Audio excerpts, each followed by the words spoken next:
Well, what this guy look like, anyways? Oh, he's a little guy, kind of funny looking. Uh-huh. In what way? Oh, just in a general kind of way. Imagine poor Buscemi getting that script and going, oh, fuck.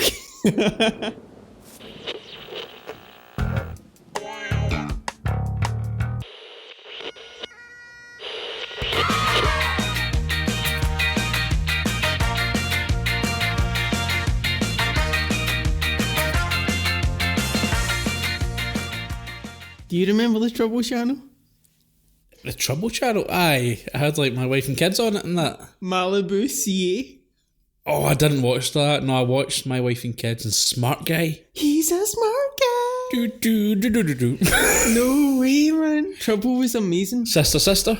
Oh, I never knew how much I missed you, man. They were on Nick originally, OG, in my day when I was on my dinosaur. Fargo 1996, by the way. Oh, it's a big one. Coen Brothers. Our first Coen movie. Our first Coen movie. Minnesota car salesman Jerry Lundegaard's inept crime falls apart due to his and his henchman's bungling. Bungling isn't a word. Blundering it should be. Because they blunder it.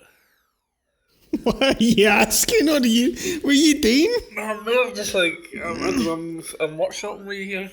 What should I, what word should I Find use? an synopsis on your Google They're machine. so long, man. Some of them are like, here's the full film. Right.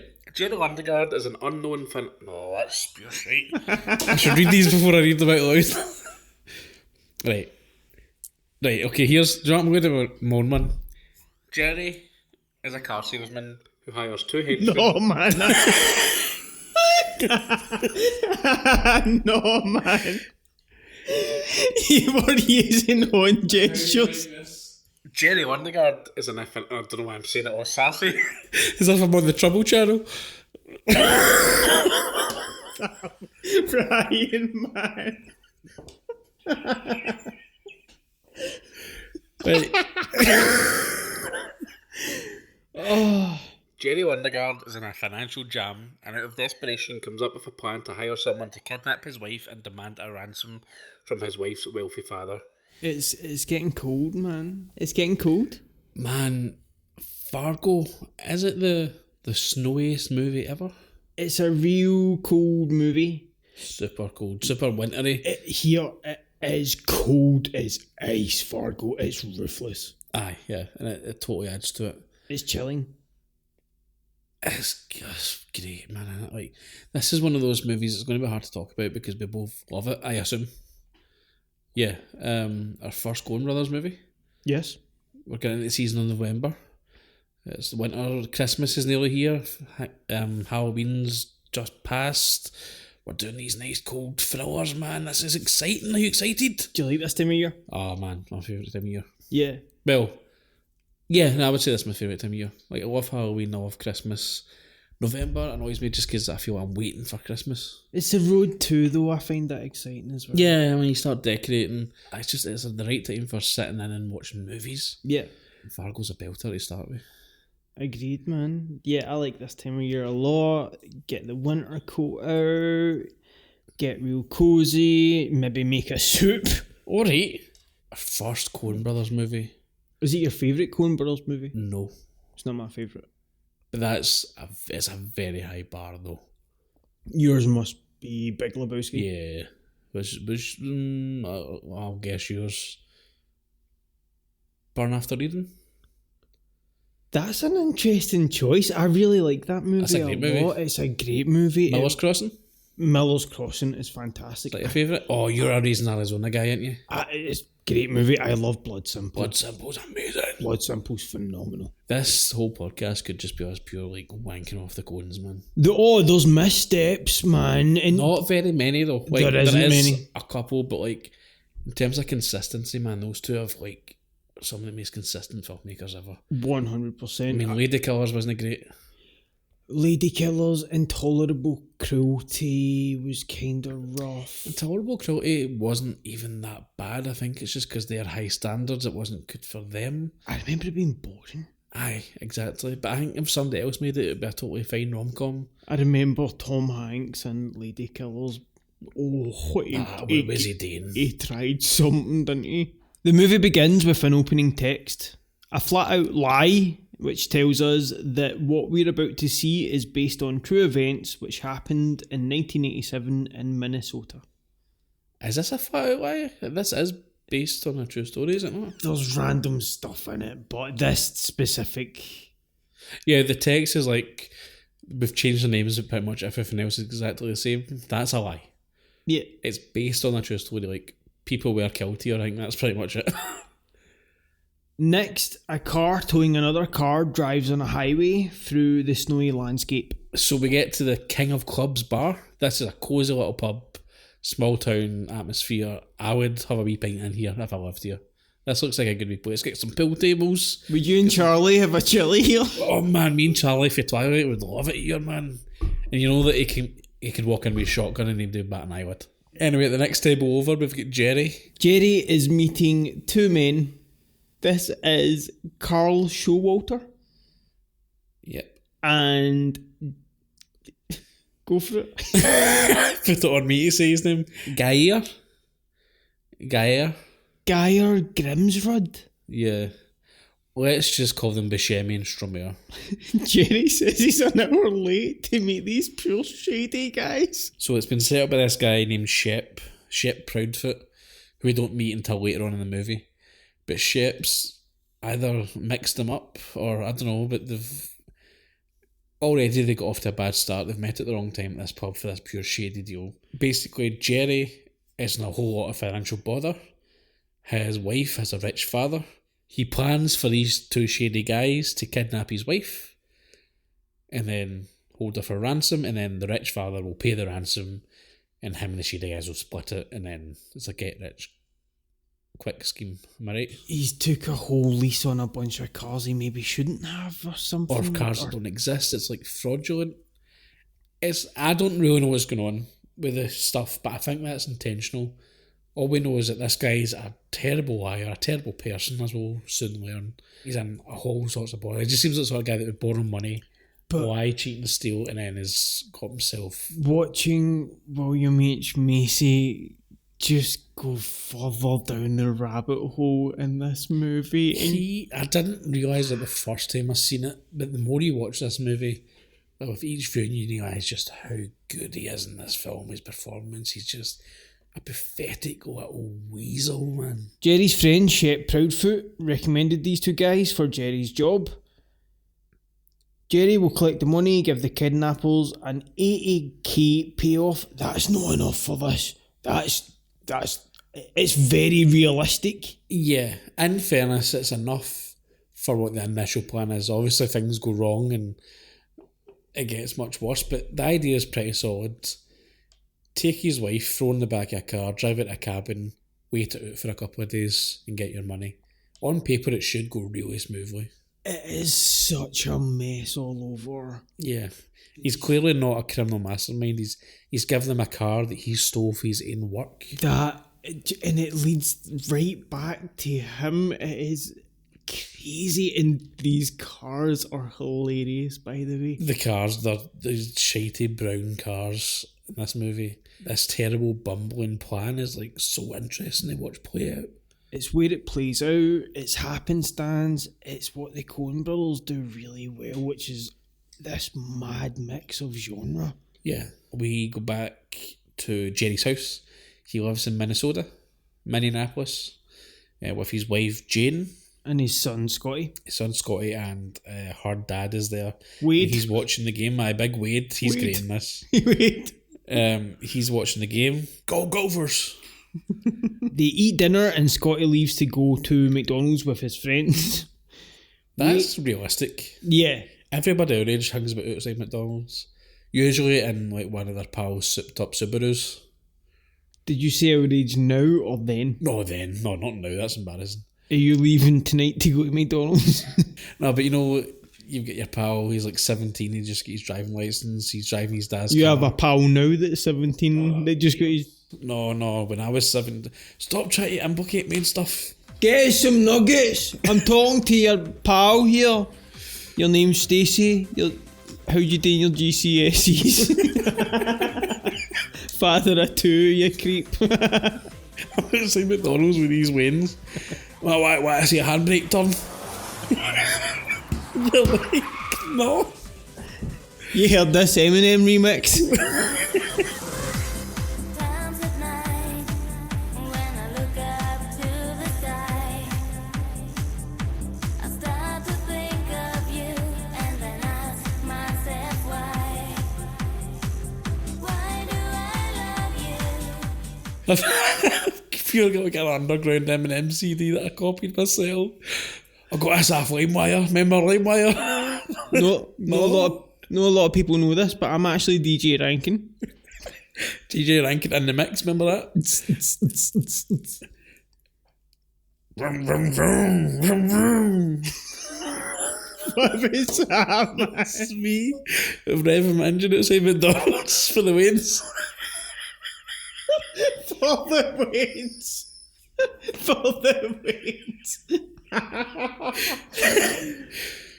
Oh, right. Oh, my God. Me and my family Kia with the two car seats in the back.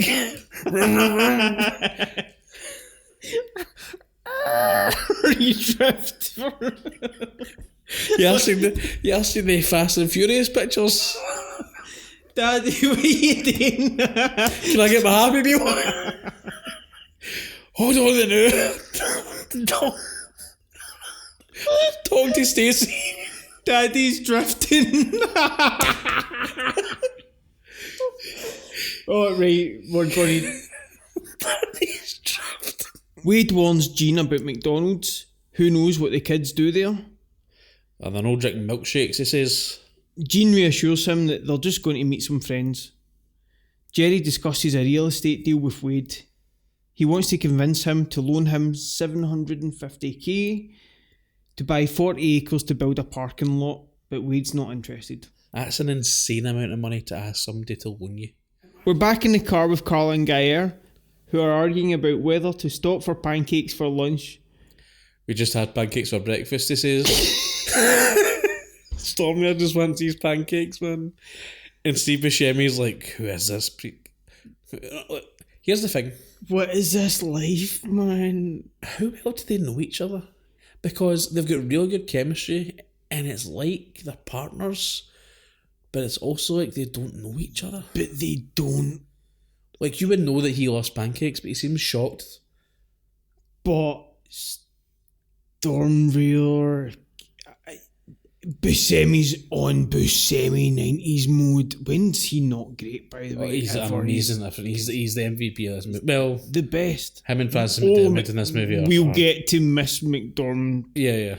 He's not above going to Sandler verse as well. I tell you what, man, and even in those Sandler movies, he's usually the best part of them. Incredible. What's the one, Mr. Deeds with his crazy eyes? Even in Mr. Deeds. Amazing. I don't like them. Mind that. That's right. He's got that weird pizza with like Oreos and that on it or whatever. He's weird toppings and stuff. That's Mr. Deeds is a weird movie, man. Oh, we should cover that one day. Remember I know I'm sure I've done this on the podcast before, so feel free to cut this out. Do you remember his speech he gives in Big Daddy when he's on at the end of it when he's up on the court Yeah. docket and he's talking about his childhood. Aye. He goes, growing up, my daddy was a military man. I guess I wasn't much of daddy's little soldier. And one night, I woke up in the middle of the night. He's trying to give me a crew cut. He goes, woke up, broke his arm, haven't seen him since. I still think Wedding Singles is best, man. He's amazing. He's so good. He's so funny. The best guitar player in the world. It's the drums. Woo! For the drink. Right. But yeah, Steve Buscemi, that's a big long way of saying that he's great. Carl doesn't want pancakes and says he knows a place where they can hook up with some prostitutes. Like, are they local? I don't... Because they seem like they're partners, obviously, if they're working on this job together, but they also seem like they don't know each other that well. But they also seem not to really know much about the area. I don't think it's hard to find workers in a town this small. Yeah, but he seems to like know. Maybe that's the only thing he knows about this town. Like, doesn't know much, but he knows where the hookers are at. He just can smell it. Man, Stormrail is do you know what I mean? That greasy hair and that. The bleach blonde. Where gel did they slicked fund back. him? Where did they fund Peter Stormare, man? Are you talking about the actor or his character here? Great actor, but the man's The character. no, the man. Aye.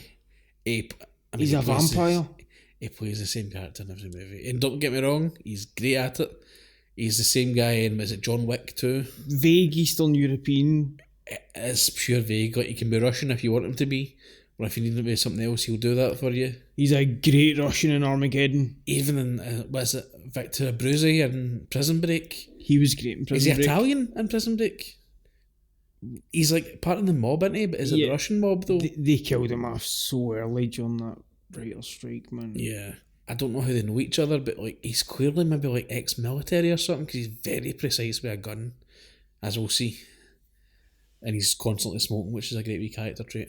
At his office in Wade's car dealership, Jerry's dealing with a customer who's mad. Jerry apparently told him he could get them a cheaper car without a sealant in it. This guy is raging, this customer is raging at him. He But gets... it's that very polite rage, that Midwestern rage. Wife's trying to calm him down. And Jerry's just a sleazebag here, isn't he? He's so gross here. He's a worm, man. Because this guy's like, you lied to my face. Like, we told you we didn't want that seal. And he's like, well, you've got it. I mean, there must have been a problem at the factory. I don't think we can do anything about it. And he's like, oh, let me go ask my boss. He says the factory sends it this way standard or something. It's something just gross. some slimy lying bullshit. And then he goes to talk to his boss, doesn't mention the customer at all, asks him about the Gophers game, and then goes back in and says, well, it's your lucky day, we managed to knock $100 off the sealant. And the guy pays it. Yeah. Like, so he's kind of won that round, but like, clearly Jerry's just a person of absolutely no morals, just a... It paints a great picture of this character. He's doing this every day. Yeah, but he's not like cool. He's not like one of those good salesmen where he's just good at tricking customers into buying stuff. It just looks like he just pathetically just lies to people and hopes to get away with it. Hopefully he'll not get pulled up for it. So we see the first of a couple of shots of this Paul Bunyan statue as we enter this town. We've got the Blue Ox, I think it's a truck stop or like a bar, I don't know, but it's called the Blue Ox. And these two criminals have met with these sex workers. Right. This life is so It's pretty disgusting. terrible. Oh, Not the sex workers' lives, but Right. these two. They're banging these two broads. This is like you and I, right? And this is we haven't met our wives. Things didn't work out right in the gift shop we worked in. Aye, we're just driving around like Max and Paddy's Road to Nowhere.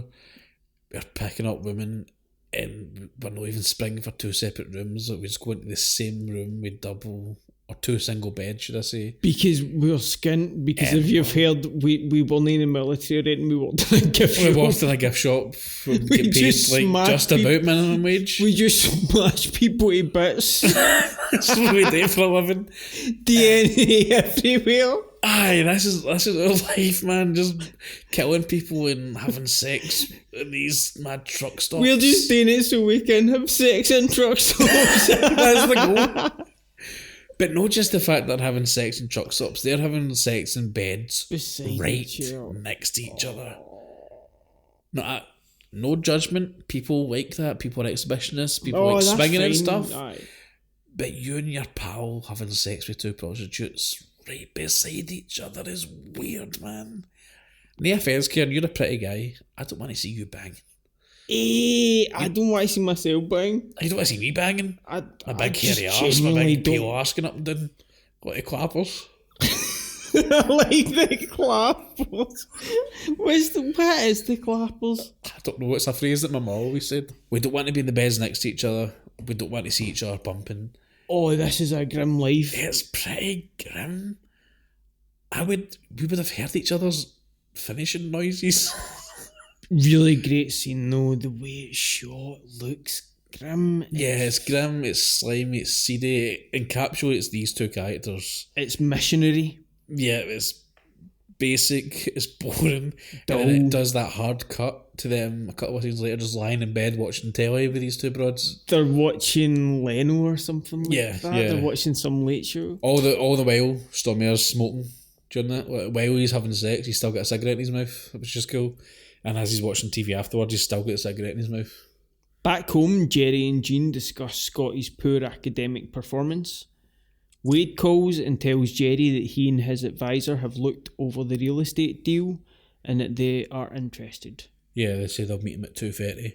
His mum, that is Jean, is giving Scotty shit for being a C student.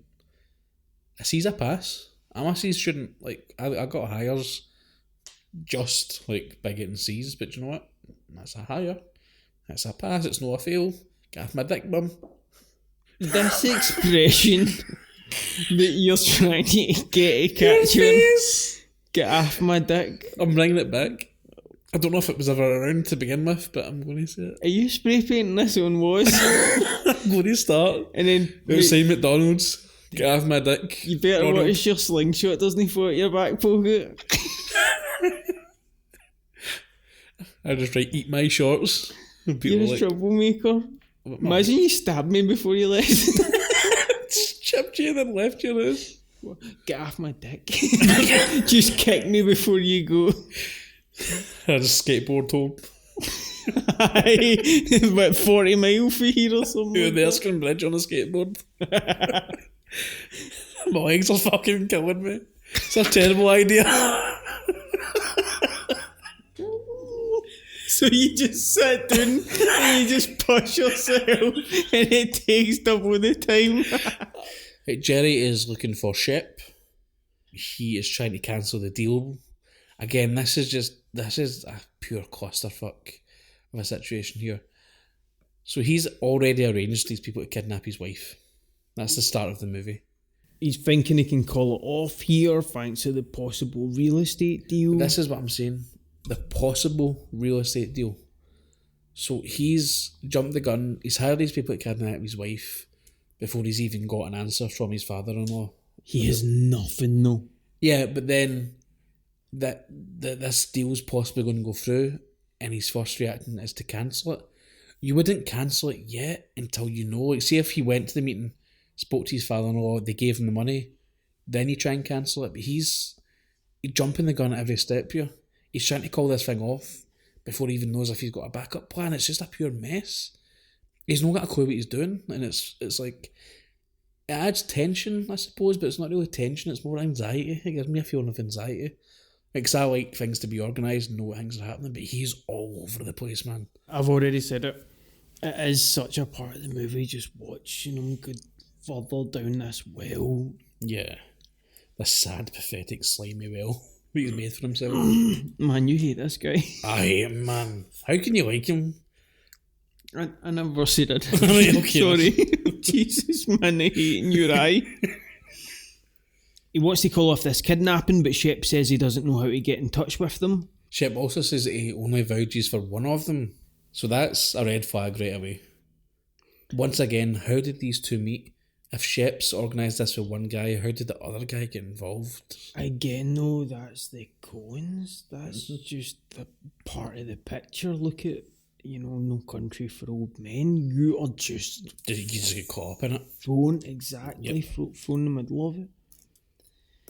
We catch up with Gare and Carl. Yes, and Carol, against Steve Buscemi, is in full Buscemi mode here. He can't stop talking.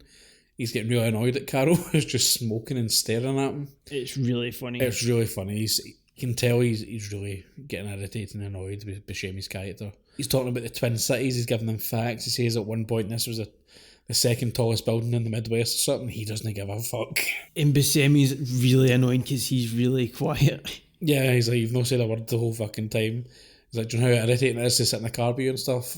All the while, he's been the most irritating guy ever because he will not shut the fuck up. But you feel this tension between them that's underlined throughout the whole movie, man. It's great. Stormare has 18 lines through the whole movie. That's actually more than I thought because it's mostly just staring at people. Back in But he delivers all these lines amazingly. Back in his office, Jerry speaks with a man from GMAC who says he can't read the serial numbers on the form Jerry sent to him for the cars that Jerry borrowed money for. The way William H. Macy bumbles and stumbles on the phone here is amazing. This guy's basically like, I can't read them. He's like, oh, I'll send them to you, and stuff. And the guy's just give me the numbers, basically. The The Minnesota thing they do is absolutely incredible. That niceness that they turn on. Yeah, it's and we'll get to it later on, but even when Jerry's really annoyed and irritated and angry, he's still being kind of polite. It's that sort of weird thing where it's it's kind of I suppose, the stereotype for Canadians. You can't be impolite, you need to say sorry and all that sort of stuff, even when you're angry. But you can tell he's done shit creek here, because the guy is against a vague phone call, we're only getting part of a bigger conversation, but it's he says something about 320 grand that he owes them, and if he can't provide these numbers, then he's going to have to take the cars back. But I'm thinking, do these cars even exist, or is this just a fake insurance thing or something? All we know is that he owes somebody 320 grand, so he's in a lot of fucking debt. Jerry says they exist. He'll send them a new copy, and he looks terrified. Yeah. At the Lundegaard home, Jean's watching TV. This kidnapping scene, I don't know if this is on purpose. I assume it is, because the Coen brothers are very good at this. It's so funny, but also really fucked up. Yeah. The way Carol, Steve Buscemi's character, just walks up to the front door with this balaclava on and the crowbar in his hand. He's just looking through the window, and she's watching some show, some cooking show, and she's knitting, and she's just looking at him. It pans the window in with the crowbar, and she screams and runs. The physical comedy here is brilliant. In the same decade Tarantino painted crime as the coolest thing in the world, they showed you what it's actually kind of like. Yeah, a bit of a fucking mess. It's messy, it's brundled because you're so scared. Things don't go smoothly. In a Tarantino movie, everything looks cool and crisp, and you walk in, you get the guy, you shoot him right in the head, right between the eyes, the blood goes everywhere, it looks amazing. But you're right, this is she runs upstairs, she tries to grab the phone, they pull it off her, which is a really kind of cool scene. They pan on the door of the bathroom that she's hiding in, and they see the big open window. Yeah. Steve Buscemi freaks out, thinks she's been outside. She manages to bite Gare on the hand as he grabs her. Yeah, so he's looking for some sort of ointment or cream or something in their medicine cabinet, or a bandage. I don't really know what he's looking for, but he needs something for the fact that he's been bit. But as he's applying this ointment or whatever, he hears something in the background. He turns around, she's been hiding in the shower behind the curtain. She runs out, pulls the shower curtain down, and Bella for Twilight last week, she fucking falls down these stairs in a really hilarious way. I thought she died here. At Wade's office, he and his advisor Stan Grossman meet with Jerry about the real estate deal. Jerry is pretty angry. It turns out that they want to give him a finder's fee instead of loaning him money to get in on the deal itself. That makes sense. This is a scene that probably went over my head when I seen this movie as a kid, because I don't understand this kind of thing. But now, even with a slight knowledge of business, of course they're not going to give him the full amount. Why would they ever think that they would? He probably naturally thought it because he's with the daughter. Because he's his stepfather, he just thought he would just, here you go, here's the money. Yeah. But the stepfather, Wade, is obviously the business head on. He's like, I'm not going to just give you this money. I'll give you a percentage of it and we'll invest in it. And if it makes money, you'll make something from it. He's like, I've seen Succession. And they're like, how? It's no Nice. yet for 20 years. And he said, one day a Scotsman came to me and he said, have you seen Succession? I know Brian Cox. He's a pal of mine. I was nearly up for the role. Basically, he gets a knockback for Stan and his father-in-law, and he angrily locks his car. His car's all frozen up, and he gets this ice scraper and angrily scrapes his car, and it's really funny. He has this little tantrum. He's like a wee petulant child who's been told no by his parents. He's asked for more pocket money. His parents have said no, and he's like, I want me. Is that what you used to do? He's my Pokemon. I need to go to McDonald's. Is that what you used to Stacey's do? going to be there. Were you raging? I know, I wasn't that kid. I wasn't a raging child at all, man. Were you That was a just pure nice? I wasn't so much nice. I was just a wee sad that it didn't go. I was more sulky. I would, instead of getting raging and angry and throwing stuff, I was more the type that would be like, fine then, I'll just fucking never date, never, and I'd go into and lie and turn my bit. Fucking burn yourself there. You're right. Ah. Do you want to go and put that under? No, I'm fine. Cairn, as I was talking there, was playing me a candle, and he's went and burnt his horn with hot wax. Alright, fucking audio book, man. God narrating my life. Audio grass. Daniel Stern for the Wonder Years. Oh, that Will Ferrell movie. Oh, Stranger Than Fiction. Yeah. Oh.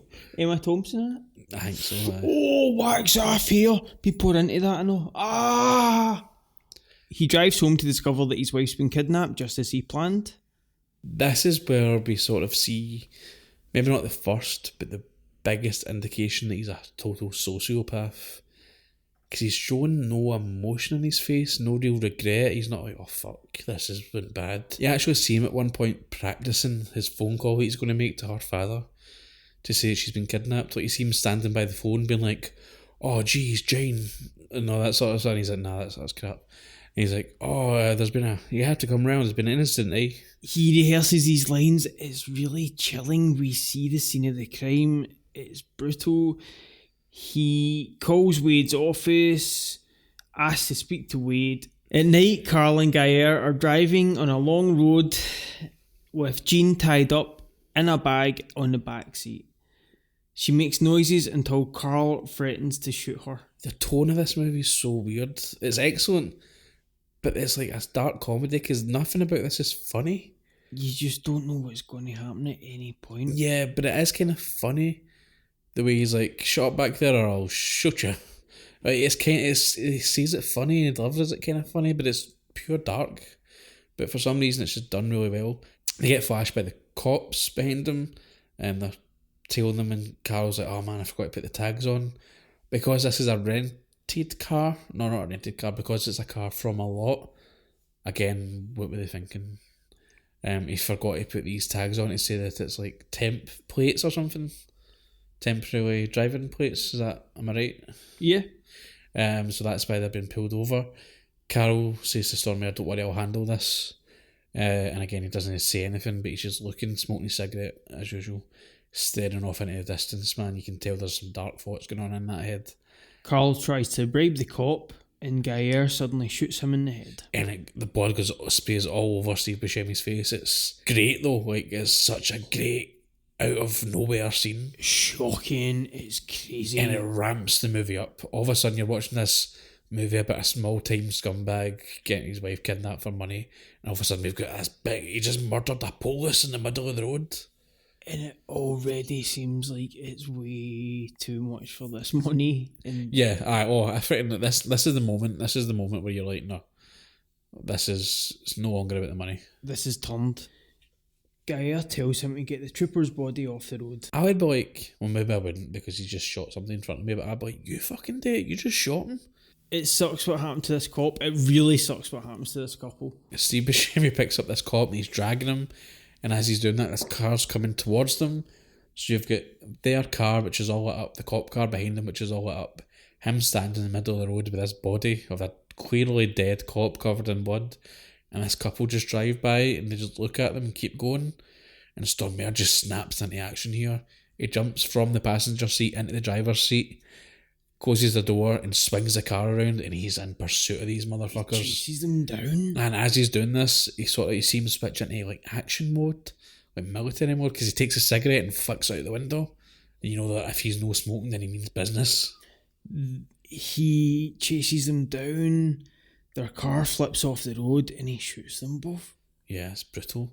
Like the guy's trying to run away, he shoots him in the back as he's running, and then he bends down and looks in the flipped car and sees this woman who looks like she's almost dead anyway. She's lying there, I think still in her seatbelt, maybe trapped in the car, and he just mercilessly just looks at her and just like shoots her. This is Brutal. such a mess at this point. Yeah, there's 3 dead bodies and a kidnapped wife, and all this for 80 grand. 30 minutes into the movie, Exactly 30 minutes. a woman and a man are both asleep in bed. The phone rings and the woman answers it. After receiving some disturbing news, she tells the caller she'll be there in a jiff. Be there in a jiff. That was pretty good, better than my attempts. This is Marge Gunderson, the chief of police in Brunard. And one of the best characters in the history of film. This is the Coen brothers' best character ever. Ever. I agree. I think this is a wonderful character. I include the dude in that. Yep, me too. I prefer the Big Lebowski movie more than this movie. So do I. But I prefer this character over any other character they've ever done, which is saying a lot. This full thing, like a thread in the dude's cardigan, would fall apart if Frances was not involved in this. Yeah. That performance is ridiculous. Her beautiful relationship she got with her husband. She gets woke up in the middle of the night with this phone call because she's pregnant. Her husband Norm wakes up beside her and says that he wants to make her eggs because he doesn't want her to go on an empty stomach. Already, immediately we've got this nice caring relationship with these two lovely people. It's the heavy contrast of these two cold-blooded killers, and here's this lovely couple. These killers take lives, and she's pregnant. She's currently making another life, that kind of thing as well. Marge gets to the crime scene. She and Lou, one of her officers. Lou has a nice coffee for her. Again, they're all very polite and nice to each other in this town. Clearly they all know each other very well. He's bought her a coffee and he calls her Margie, which is kind of sweet. And she pretty much works this shit out immediately. We found out that she's just a good cop. She is a great cop. Yeah, she's just good at her job. It's as simple as that. The demeanour and the accent could translate as naive, but that isn't the case here. No, she's very sharp. Sharp as hell, but willing to deceive you with that sort of initial look. Yep. And the performance, again, is just, it makes this entire film. Yeah, I mean, there's a bit in when she's looking down at the woman who was shot, and it looks like she's going to throw up, and she's like, it's a bit of morning sickness. And it's just like so cool, and she figures out that guy must be big because his footprints, there must have been two of them. She's gathered that the cop must have been shot, they've had his body there. These unfortunate couple have seen them. There's been a chase, they've crashed and they've been killed. Like, she works all this out in her head instantly, basically. And then says she also wants to pick up some worms. Aye, for her husband's ice fishing. Like, so she's still like solving this horrible triple homicide. Probably nothing like that has ever been seen in this town. A murder that brutal. But she's still worried about like getting her husband's worms so he can go his wee fishing trip. And so calm. Yep, so calm. The whole way through this movie, she's never rattled once. And pregnant. Yep, well, she's been pregnant and dealing with all this. And even there's a scene just later when she's driving in the car with Lou.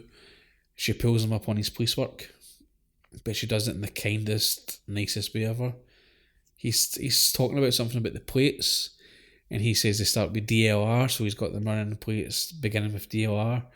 And she's like, "Oh, I'm gonna have to pick you up in your police work there." But she says it really nicely, and she's like, "I think DLR might mean dealer."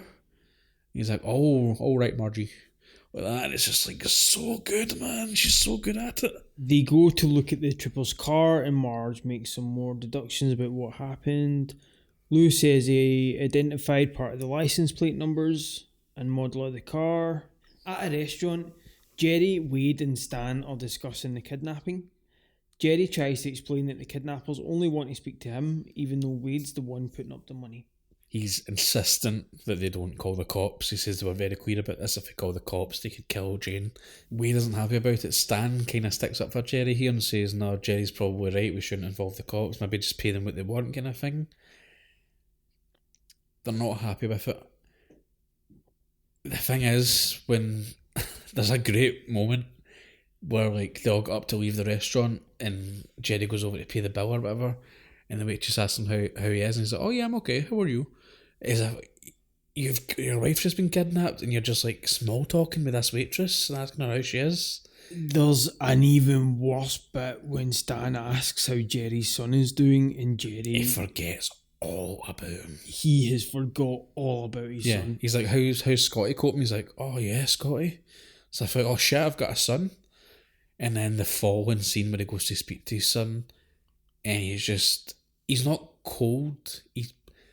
It's like he's trying to put on a performance. He's trying to act like a dad. Scotty's upset though. Scotty's sitting at the edge of his bed greeting. His mum has just been kidnapped. Imagine for a second your mum has been kidnapped. You don't know where she is. Who took her? Oh, see, you're getting raging already. But that's what I mean. You're showing some emotion. Imagine your dad just walked in and was like, it's fine, don't worry about it. Jerry says they want $1 million, which is more than he actually told Carl and Gayer to ask for, indicating he plans on keeping most of that money for himself. Okay, and he's planning on fucking over these guys. Yeah. Like, everything Jerry does, even when he's trying to con somebody, there's always another con, there's always some other thing. Like, how deep is he in debt? We never really find out, but you can tell it's a lot. Carl and Gayer arrive at a lakeside cabin with Jean. She tries to run away, but is hooded and bound, so she just ends up falling over. They're just laughing at her. It's brutal. It's kind of fucked up. It's kind of funny. But, she's terrified. Her hands are tied behind her back. She got this hood over her head. She's rolling about in the snow, just trying to escape these two guys, and they're just laughing at her. It's kind of really, really fucking dark when you think about it. When you think about the terror she must be facing, and to hear them just laughing at you, trying to escape, must be like the most chilling thing ever. At the police station, Marge meets up with Norm, who's brought her some Arby's for lunch. She gives him a bag of nightcrawlers she bought. Norm looks appreciative at the worms, then chows down on the Arby's. Man, this Arby's looks nice. Yeah. Never had an Arby's before because we don't have it over here. You're talking beef, aren't you? Beef, well, I mean, it's just a burger place. But I think Arby's whole thing is like, they do like roast beef or something. I think that's their special thing or their signature thing. They talk about a painting contest Norm is entering. Yeah, and then I think Luke is back in here. Yeah. And he says that they got a tip from the car, the plates on that car, and they got a lead from the Blue Ox, which is the place that they met those sex workers. So that's the sort of lead that Margie's got. Marge interviews the two sex workers who slept with Carl and Gayer. Man, this is the first of a couple of times in this movie where Steve Buscemi's referred to as funny looking. I mean, it's the way you would describe him, isn't it? Can I say something terrible? What? You know, just... You're funny looking? I thought that's what you were going to say to me. You know his character in Monsters Inc., Randall, and just how it looks just like him. Man. It's so funny. Like, obviously, he knows. Oh, I know. Obviously, he's alright. But, like, it's just really funny that Randall, this, like, hideous, scary monster, is just Steve Buscemi with scales. Mate, see if you put him in, give me a Clint Howell. Oh, that forehead. What that 5-head. What end would you want to be at that? Fucking the business end of a shotgun. No, here, I'll pay you. And the question is, who am I paying me? So what are you asking me exactly? Who's getting your move? Clint? Or Buscemi? Buscemi? Buscemi. Buscemi's getting my move. Aye. Give me a load of Buscemi, please. Can I tell you something about Clint? You're barely going to feel it. Oh, aye, he's not getting much, is he? But you're going to hear it. Oh, he's got on his head. You're going to hear it, and then I'll tell you something. You're going to hear about it. Oh. Ron Howell's going to make a film about it. Oh, you know he is, and he's going to put him in it. Oh no, give me Steve Buscemi any day. You're portrayed by Tom Hanks. Marge asked him to elaborate on that. They say that he's uncircumcised, and she's like, Is there anything else about him? She says he's funny looking, funnier than most. They say that Geyer looks like the Marlboro Man. She's just ripping the fact he smokes all the time like a Jake. Can I just say something? This movie, deep, rich characters, a very interesting story, plot, loads of twists, there's violence, one of the most memorable, famous movies ever made. 90 minutes. 90 minutes, man. You do not need to have a free 4-hour wank session with your movie. It does it all. It has everything going for it in 90 minutes. It's incredible pace. Does not outstay its welcome. Nope. 90 minutes and the protagonist doesn't show up until the 30 minutes in. And she only gets, obviously, an hour of screen time and kills every second she's got on the screen. It's crazy. So I just had to say that because, like, see movies that are just so long these days and they just need to be pure, oh, look at how impressive you look. Yeah. Just give me interesting characters and an interesting plot and bang, shows a good film. They tell Marge the two men were headed to the Twin Cities. Back at Carl and Geyer's lakeside hideout, Carl is flipping out at their lousy, crappy TV. A lot of people will. Nah, maybe I'm underestimating people. A lot of younger people might not even understand the pain of having to, like, fix an area on your telly to get a picture. To tune in. Remember, like, see when you say, I know I talk about this caravan a lot, this caravan I used to go to when I was a kid. I think I've got it out most of the time. I know there's a whole backstory and several podcasts that we've done about this caravan, and Cameron's cut it out in every episode. So the listeners don't know what you're talking about, but in my mind, I made a lore. I made a Tolkien-esque Lord of the Rings type lore. You've unfolded this caravan lore for 29 episodes, 30 episodes now. And I listen after you edit these episodes every week, being like, oh, this is one of my caravan stories going to get in here. Every one of them. On the cutting room floor. I'm going to say it again next week and then the week after that and see what happens. Never mind my story. Fuck you. Next note. Marge and Norm are watching TV in bed. They go to sleep and Marge is awakened by a call from an old high school friend, Mike. He says he saw her on TV in a report about the triple homicide and got to thinking about her. Marge is a little puzzled, but says she's glad to hear from him. Yes, this is an old friend from, was it high school? Or yeah. College? High school, yeah. We'll get more into him later. At the auto dealership, Jerry's busy showing a car to a customer. He gets called to his office, where he has a phone call from Carl. Circumstances have changed. Sorry, that's just a quote I remember for the trailer. Continue. And see. She said it with gritty teeth. And I looked up a bit scared. Carl tells him that he and Geyer ended up murdering 3 people after the kidnapping. Now Carl's demanding the full 80k ransom from Jerry. Jerry gets another phone call from the guy who still needs those car serial numbers. Man, his life's falling apart in front of him. And then these are 2 really bad phone calls to get back to back. Trousers fall down as well. It might as well. His trousers fall down and then his high school sweetheart walks in and points at his small dick. But these are 2 really bad phone calls to get back to back. If he doesn't get those serial numbers, it will become a legal matter. We see this nice shot of him from outside his office as he sort of flips out a wee bit and starts going crazy and throwing stuff in his office. He throws stuff off his desk and a half. He's starting to lose it here. At a buffet, Marge and Norm are eating a big lunch. No, let me stop you there. I know you don't give a fuck about this. Let's talk about this buffet.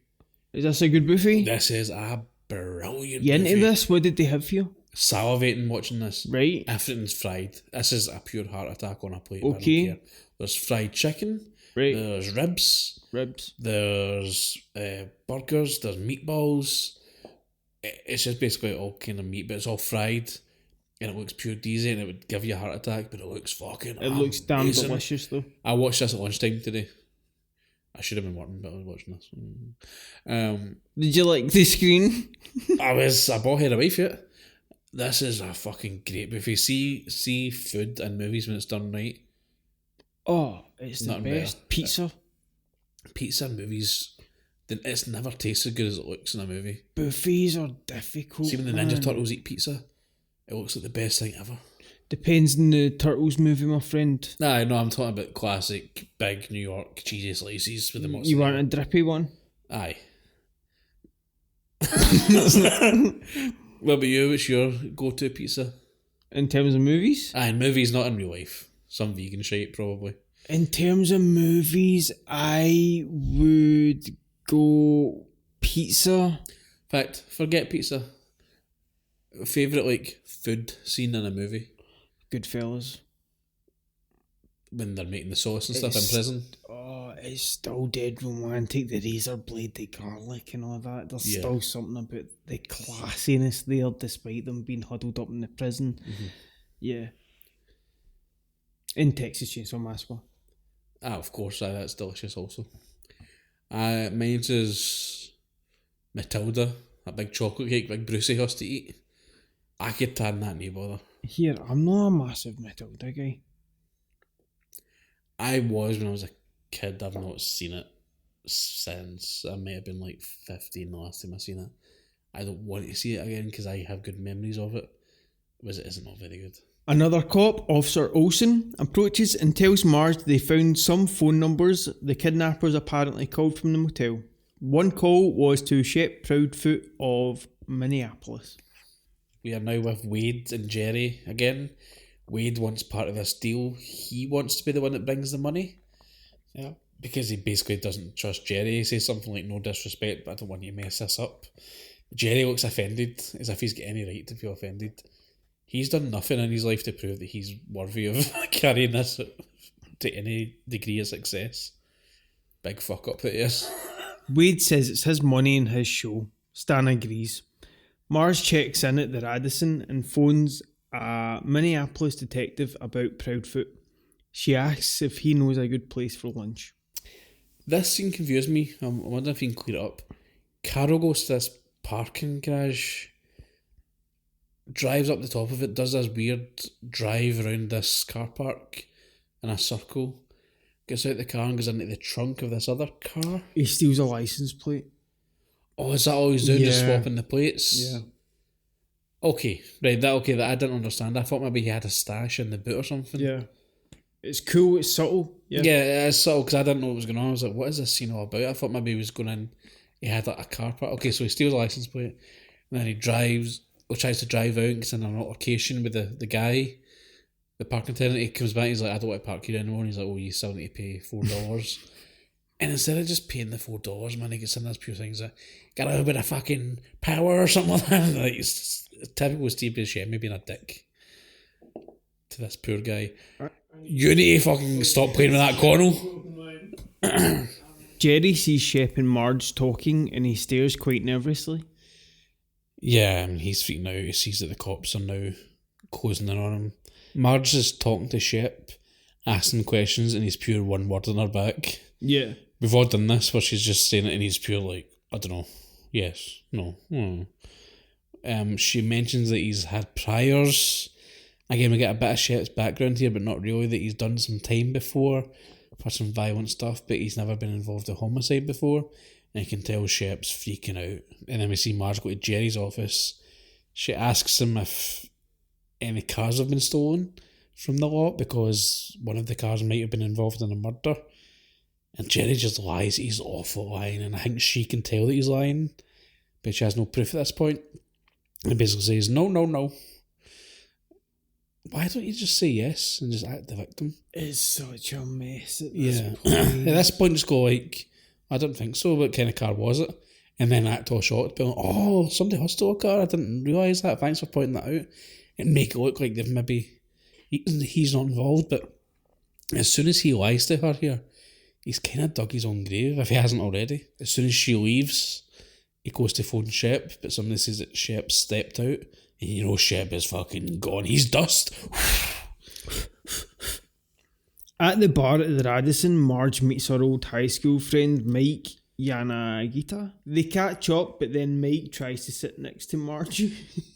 She's very nice and polite, but she shuts him down instantly. He moves over, sits beside her. She's like, no, I prefer you sit over there. Like, it's so cringy, but she handles it so well. She tells him in the nicest way possible to fuck off. She's very firm. Yeah, it's firm, but still polite again. Firm but kind. So She's like, no, I prefer it if you sat over there. But it's not a kind of like suggestion. She's like, fucking sit over there. Mike tries to sit next to Marge and he tries to put his arm over her shoulder. She asks him to sit back in the other seat across from her. Seeing that he's embarrassed, Marge explains that she just wants to be able to see him without having to turn her head, basically. It's her own way of being polite and knocking him back. He starts getting a bit emotional here, saying that it's been hard for him. He's been a bit lonely because his wife, Linda, she died of leukemia. Marge is sympathetic about this, and he basically says, I'm sorry. He comes on really strong here, and it's a really weird scene. I love when he says he's an engineer, he's trying to show some sort of worth. Yeah. She's got everything she wants at home, and she has no interest beyond that. Exactly, yeah. And she puts her foot down and she can stand up for herself when she has to. Carol is with another sex worker. A kind of high class one from an agency, it would seem, because she's wearing like a nice dress. He's got a kind of suit on. They've kind of dressed up, it looks like. This room is gross. This room's pretty gross. Who are they seeing? Jose Feliciano. Who is that? Feliz Navidad. Feliz Navidad. He's having sex with her in this dirty, sort of gross room when Shep bursts in, pulls her off him, and starts wailing on Carl. He also wails on some other guy. Who's the guy at the door? Is it just somebody who's come in to see what the commotion's all about? Just keeping edge. Right, okay, aye, because Shep is raging. He throws this woman out. She's calling him an animal or something. He kicks her in the arse as she's running away, which is kind of funny. Right in the butt. He kicks her in the butthole, man. And then he gets his belt, or he gets a belt, and he strangles Buscemi with it. And I think Buscemi's toasty, man. It looks like his eyeballs are going to pop out. But then I realise that's just Steve Buscemi. Oh! Then he starts whipping him with this belt, man. It's brutal looking. As Shep's coming at him with this belt to whip him, he goes, "Hey man, smoke a peace pipe or something." It's like, I love how he's got the time between whips to make a wee racist comment. Wade listens in the conversation and runs out with the $1 million and a gun to deliver it before Jerry can stop him. Jerry speeds after him.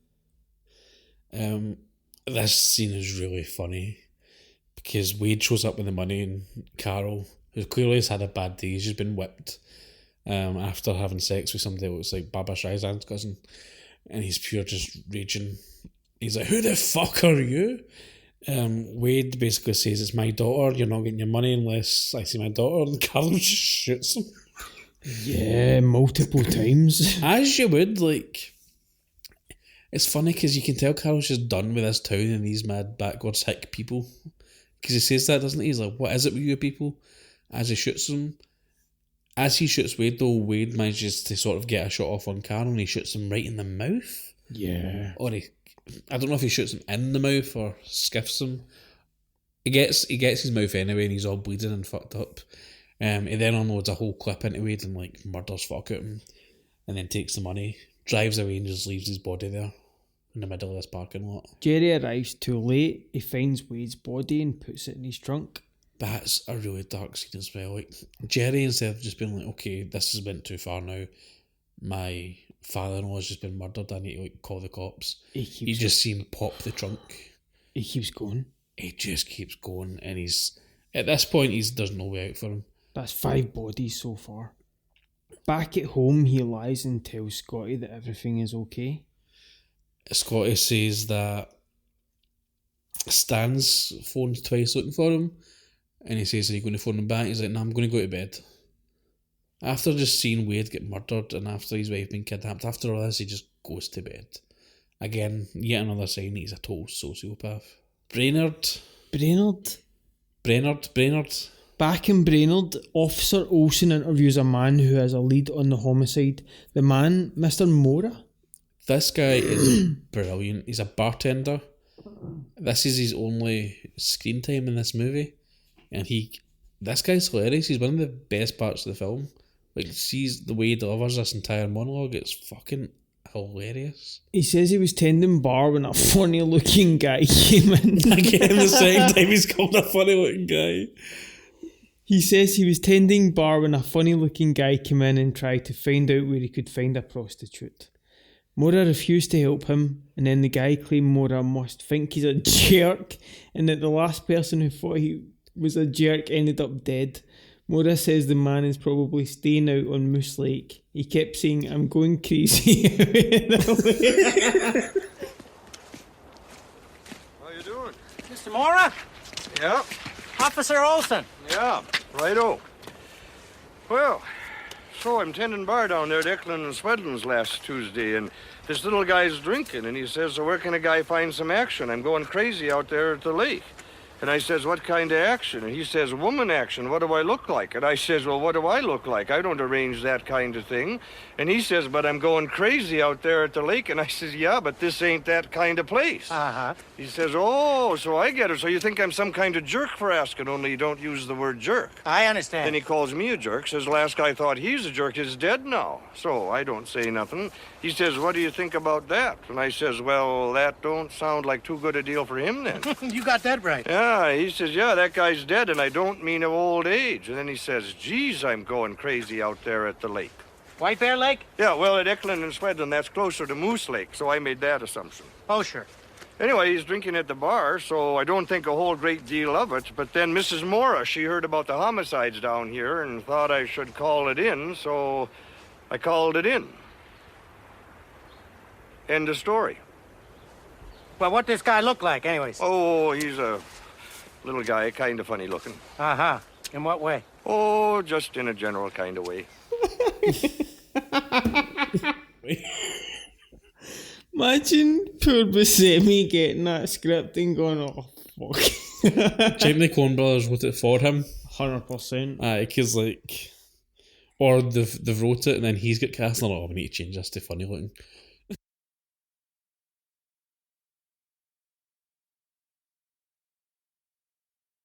Carl, his bleeding cheek bandaged with a napkin, drives down the highway, then removes and counts some of the bills from the suitcase. He must have been like, what the fuck? I mean, he opens this suitcase and sees that there's like $1 million in there. And he still, at this point, thinks it's just for 80, remember? He must be like, how much of my cheek's left? No. At that point, if I'm looking at that $1 million, I'm like, take my cheek away. I feel Rip it like off. I would trade this $1 million for my cheek back. Would you? I don't need my cheek. What do I need my cheek for? To breathe, to chew. No, you get your throat to breathe. Yours have a big hole. If anything, you'd be breathing more. You'd be faster at breathing. Because you're getting it on through your cheek. We get a shot of this infinite stretch of white nothingness along the road. And then Carl makes the place with a small windshield scraper he sticks in the snow. He takes 80 grand out of the 1 million briefcase. He then goes to this stretch of highway with nothing around it, no landmarks whatsoever apart from this barbed wire fence. He digs a hole, he puts the briefcase in the hole, and he uses the windscreen wiper to mark it, because that's the only point. So it's just a red windscreen wiper scraper pointing out the ground is the only marker. And that's it. We're now with Marge, as she gets a phone call. She tells him about Mark, and the person says that Mark never had a wife. Mike. She tells him about Mike, and the friend says that Mike never had a wife. Linda isn't really dead. Yeah, Linda didn't have leukemia and she's not dead, and they were never married. Mark's had some mental health problems or something, she says, or some problems with psychology, or some psychiatric problems in the past. So basically we find out that Mark just made all that shit up about like her dying of leukemia and stuff, which is mental when you think about it. What a mad lie to tell somebody. Marge is pretty surprised. Yeah, but she doesn't seem like angry or anything about it. It's just about like, oh dear there. Before leaving town, Marge goes back to Jerry's office. He says he's too busy, but she says she'll just need a minute. He is super defensive here. Yeah. He could not be acting more guilty if he tried. Marge asks if Jerry's sure he hasn't had a Sierra stolen from his lot. Jerry claims he hasn't, but refuses to say how he knows this or if he's done any inventory. She asks some very reasonable questions like, how often do the cars get counted? Are you sure there's not been stolen? Maybe you've just not noticed. Like, do you want to go and count them again, or do they get counted daily? All these reasonable questions, and all he has to do is be like, oh, they've not been counted. No, well, I can go to a count now if you want. And then come back and be like, oh, there is one missing, you're right, shit. She's such a good cop, man. Yeah, but he just immediately panics, freaks the fuck out, gets all angry at her. But again, he's still being quite polite. That whole Midwestern thing is really funny. He says he's going to go and do a count now, so he puts his jacket and his hat on and goes to do a count. She sits in his office politely and waits, and then she looks out the window and sees him bailing. He's dust. When Marge persists, Jerry finally storms out, saying he'll have to do a lot more counting and make sure they have all the cars. Marge sees Jerry fleeing the dealership, implicating himself in the scheme. She is shocked here, and she gets ready to call the cops. It's really funny. She grabs his phone and she's like, how'd I get an outside line? Like, that's funny. That little bit of physical comedy of her like trying to get an outside line just to phone the cops is like, the wee details like that are brilliant, man. She's so good. We are back with Carl and Geyer at their hideout by the lake. Geyer's watching a soap opera and has modelled Jean for being too noisy. Right. I didn't know that she was murdered here because she's just lying on the floor. I thought he just knocked her out. Because they don't confirm it. Carl walks in and goes, what happened to her? And he just goes, oh, she was just making too much noise or something like that. It's just that sameness of the character he plays in Big Lebowski, that nihilist, just, Yeah. this was all for nothing. Yeah. Well, that's the whole point of this movie we'll get to, is that like money doesn't matter in the end. And the whole point is, as well, that money has been buried in the middle of the road and nobody knows about it. The only one person in the world who knows about it is Steve Buscemi's character, who, as we're just about to get to, is about to get fucking murdered. And what can only be described as the stupidest murder ever. Gets murdered at all, you know. No, I'm not talking about the murder, that's cool. Let's get to it. Okay, yeah, let's get to it, because this scene is so frustrating for me. It's really well done, but Steve Buscemi gets murdered basically for arguing with this guy when he knows for a fact that he's got $1 million sitting waiting for him, and he's too greedy or prideful or whatever it is, arguing with this guy over a fucking car. Like, so basically, right, sorry, you take it for you. So, yeah, Geyer's watching a soap opera and has modelled Jean for being too noisy. Carl doesn't even seem to notice, but he ends up arguing with Geyer. He says, splitting the car, he says, you take my truck. Buscemi throws him the keys, says, you take the truck, I'll take the car. And somebody's like, we're going to split the car. So how do we split a car with a fucking chainsaw? Just pretty funny. And instead of just being like, right, okay, because he knows that he's got like $1 million lying there, he gives him shit for it. He loses his rag, gives him shit for it, says he's not going to give him the money for the car, yells at him, calls him a bastard, calls him a prick, like, calls him all the bastards, as they say. He storms out the cabin. Geyer immediately follows him and murders him with an axe. He murders him real good with it. This is a great death. This is like something out of a horror film. It's horrific. He comes out, it's like a switch goes off in his head like it did when he was chasing down those people in the car. Yeah. He's seen him come out, he's got time to put his wee hat on. He puts a wee hat on, comes out with this axe. Steve Buscemi turns around and he just swings at him. And we get a cut to black as we hear this scream for Buscemi. It's chilling. Marge is driving around Moose Lake where the bartender, Mr. Mora, said the guy who threatened him was probably staying. She's chatting with one of the officers over the radio when she spots the Sierra parked at the cabin. She's all excited about it. She's like, it's my car, I found the car. She parks the cruiser and investigates, discovering Geyer in the gruesome process of packing Carl's body into the wood chipper. This is so well shot as well, because we see the contents of the wood chipper that's already come out, and the snow is blood red. He's probably already finished with Jane, and he's halfway through doing Carol. The infamous wood chipper. Yeah, which is a true story. This is the true part of the story. Allegedly, this part happened. it's all a collection of stuff from stuff they heard growing up, apparently. Carol's trying to shove this foot into this wood chipper with a plank of wood. Marge sees this, and again, a great cop, doesn't freak out, doesn't puke, isn't like, what the fuck? She's wide-eyed, but she doesn't look Yeah, but she takes her gun out, shocked she or- points it at him and says, stop, police. And of course he doesn't hear her, which is quite funny. He sort of turns around confused because he Still hears something. smoking. Still smoking while he's doing all this. She points at her hat as if, like, the badge on her hat as if, like, police. There's just a pause where they look at each other for a second. He throws a bit of wood at her and then tries to run away. And much like the way that he killed that guy who was running away from the car that flipped, she shoots him in the back of the leg as he's running and takes him down. It's cool. Yeah, it's really cool, man. It's a great scene. So we cut to Stormy in the back of her car, in the cop car, and she basically gives him a lecture like a mother, being like, why did you do all this just for some money? There's more to life than money. What do you think? Or something like that. And he's just silent the whole way through this, knowing that he's basically, that's him done for multiple murders. She just doesn't understand why people do these kind of things. Yeah.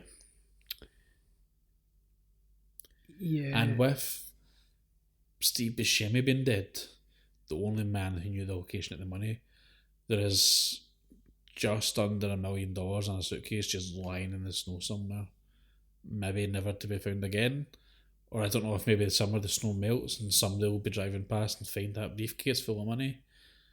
And that's kind of the point. The money means nothing. Nothing means anything anymore because Jean, the person who got kidnapped, is dead. The two guys who kidnapped her, one of them's dead, one of them's in jail. Wade, the father-in-law, is dead. Jerry, as we'll find out, gets fucking arrested in the most hilarious way. The only victim here really is fucking poor Scotty, who's lost his mum, his granda, and his dad is going to jail for the rest of his life. Temptation ruined everyone. Yeah. Yeah, it's... Yeah, It's a pure downer. it isn't though. The Coen Brothers films can be quite miserable like this, and they show you the shining light on crime, and yeah, the crime, and specifically those it really affects in a real gruesome manner. However, there's a lot of hope in Coen Brothers movies. I think that's why I think Marge sort of encapsulates hope. Her and Norm. This last scene's lovely. Yep. But before we get to the last scene, let's talk about Jerry's fate. Oh man, This is hilarious. Macy is crazy in this scene. Yeah, Go for it. acting is so there. I'd not wrote down the name of the town, but he's obviously fled in his car. He's staying in some seedy wee motel. This is like the hotel for Psycho. These cops at the door. Mr. Anderson, they say. Obviously, he's using a fake name. He's like, oh, just a minute there. Like, he's still trying to be polite. Obviously, they're not buying it. They kick the door open. He's trying to crawl out the window like a wee rat that he is. He screams. He's screaming like a pig, man. He's screaming like a fucking child having the biggest tantrum in his life. They grab him out the window. They pin him down. They're putting the cuffs on him. He's just like, ah! It is some good screaming, man. It is good. And he's wriggling, trying to fight these people off, but he's just so pathetic. He's just like this big he's just like this big bag of tears. Yeah. Just this big fucking bitch. He goes down like a pure worm, man. It's great stuff. Back at the Gunderson home, Marge and Norm are watching TV in bed. Norm says they announced the result of the painting contest he had entered. His mallard duck painting is only going to be on the 3-cent stamp. His competitor got the 29-cent stamp.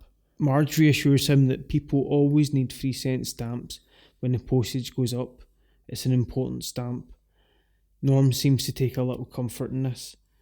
The movie ends as they curl up next to each other, looking at Marge's belly and thinking about their baby due to arrive in 2 months. 2 more months is the last line. I don't think this is a mean movie. No, there's definitely warmth in it, especially their relationship. The fact that she's went through this harrowing experience, dealt with this big murder, seen a person get chopped up in a wood chipper, But that's not what they're talking about in bed at night. They're talking about his contest. Like, that's all she cares about is bigging up her husband. It's beautiful. It really is. Great ending to the movie. A fucking great film overall. I mean, a classic, and that's us at the end of it. This episode wasn't maybe as funny as our previous episodes, but it's hard to make fun of this film, man, because it's so fucking good. With that being said, rate this. Fargo 1996. It's a familiar setting, snow-covered small town, humble people just trying to get by, and then it emerges as one of the greatest satires you've ever seen. The role reversal with a female cop, this time with a pregnant belly, and the sweetest manners and lovely husband, and it blows my mind. Fargo is hilarious, it's terrifying, it's violent as all heck. The Coen brothers have always taken risks and blended genres, but I don't know if it's ever been done like this. And this cast, Macy, Buscemi, Stromrare, are remarkable, but my God, Frances McDormand in this. The entire weight of the film rests on this woman's shoulders, and she totally does it. And does it spectacularly. This is one of my favourite screenplays ever. The Coen brothers are unsurprisingly brilliant writers. It isn't just the black dry humour, it's their ability to make you feel threatened and laugh throughout. Fargo is what it is. It's 5 out of 5 coconuts. It's Fargo. I can't really add much to that. Pretty much everything you said I'll echo. This isn't my favourite Coen Brothers movie, but that just shows you how fucking good these people are at making movies. If this movie isn't even my favourite. With that being said, though, I'm still giving it a 5 out of 5. It is what it is, You yeah. have to, man. The movie's pretty perfect. It's a masterpiece. I mentioned it earlier, and I know this isn't important to a lot of people, but it is to me. 90 minutes. How you can tell this amazing story with all these twists and turns and have all these deep characters and do it in 90 minutes is more impressive to me. It would have to be a pretty impressive Such a tight screenplay, man. 20 minutes to... I reckon that 2 hours would knock that down to a 4.5. I agree.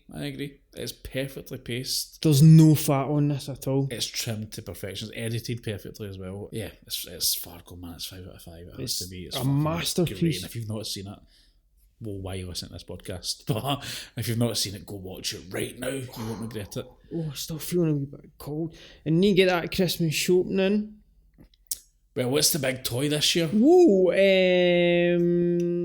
I've got 2 little girls. okay. They're daft on one toy in particular, like most little girls have been throughout the generations. However, little boys are taking interest As now. it should be. The biggest toy of all time, one of the biggest movies of all time, and the most recent movie we've ever done. Get ready, play that fucking trailer! Roll the trailer.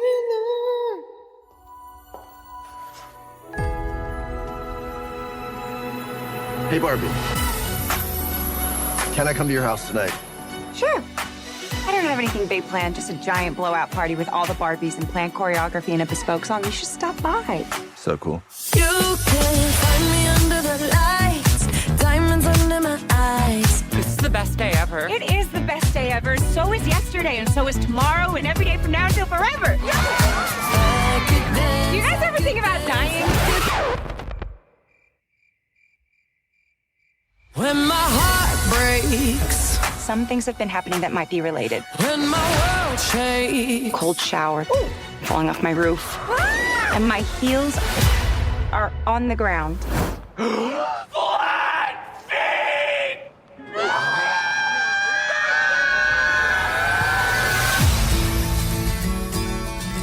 What do I have to do? You have to go to the real world. You can go back to your regular life, or you can know the truth about the universe. The choice is now yours. The first one, the high heel. You have to want to know, okay? Do it again. Closer I am to find. Closer I am to find. I'm coming with you. Okay.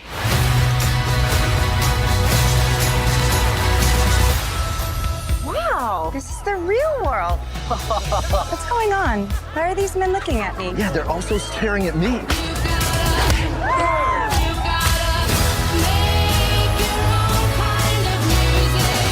Barbie in the real world. That's impossible. If this got out, this could mean extremely weird things for our world. This would be catastrophic! We haven't played with Barbie since we were like 5 years old. Oh. No one rests until this doll is back in a box. Even if nobody else sings along. Humans only have one ending.